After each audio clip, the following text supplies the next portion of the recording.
ఉంది. ఇది యాదాద్రి లక్ష్మీనరసింహస్వామితో మా యాత్ర ప్రారంభమైంది. ఈ యాత్ర ఆయన ఎక్కడెక్కడ ప్రమాణం చేసిండో ఆయన అన్ని దేవాలయాల మీద చేసిండు.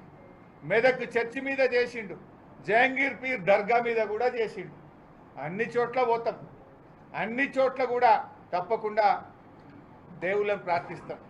సిక్కు మతస్థుల్లో ఒకటి ఉంటుంది బైసా, మీకు తెలుసు అనుకుంటా. ఎవరైనా అబద్ధం ఆడితే తప్పు చేస్తే సిక్కు మతస్థుల్లో ఏం శిక్ష ఉంటుందో తెలుసా? దేవాలయాన్ని కడిగిపిస్తారు, మొత్తం దేవాలయాన్ని తుడిపిస్తారు, మొత్తం అది శుద్ధి చేపిస్తారు. అట్లా చేయి, నీ పాపమన్న పోతుంది. నువ్వు చేసిన తప్పులను దేవుడు అన్న క్షమిస్తాడు నిన్ను.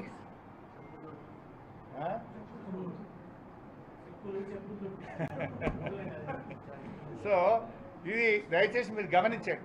జర్నలిస్ట్ మిత్రులు మీరు కూడా ఆ రోజు కవరేజ్ చేసింది కదా సీఎం గారి మీటింగ్. మీరు ఆనాడు లక్ష్మీనరసింహస్వామి సాక్షిగా ఆయన ఏం మాట్లాడిండో ఆ వీడియో పెట్టుండి, ఇవాళ నేను మాట్లాడిన వీడియో పెట్టండి.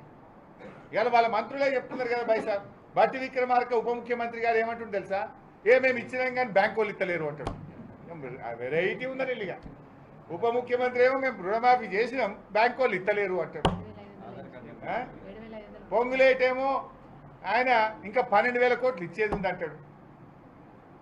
ఉత్తమ్ కుమార్ రెడ్డి ఏమో 17 లక్షల మంది రైతులకు ఇచ్చేది ఉంది అంటాడు. వ్యవసాయ మంత్రి ఏమో ఇంకా 22 లక్షల మందికి ఇచ్చేది ఉంది అంటాడు. మరి ఎవరిని నమ్మాలి? ఇది ప్రభుత్వమా? ఏం చేస్తుండ్రు మీరు? గారెడ్ చేస్తుండ్రా అని నేను అడుగుతా ఉన్నా. ఇంకా ఈ సందానికి నన్ను రాజీనామా చేయమంటారు. నేనేం చేసినే? రైతులకు చెప్పింది అమలు చేయన్నా. నీ మేనిఫెస్టోలో రాసింది, ఎలక్షన్లలో ఊరూరికి ఊదరగొట్టింది, గది అమలు చేయమని నేను అడిగిన. అసెంబ్లీ ఎన్నికల ముందేమో హామీలు, బాండ్ పేపర్లు, గ్యారెంటీలు.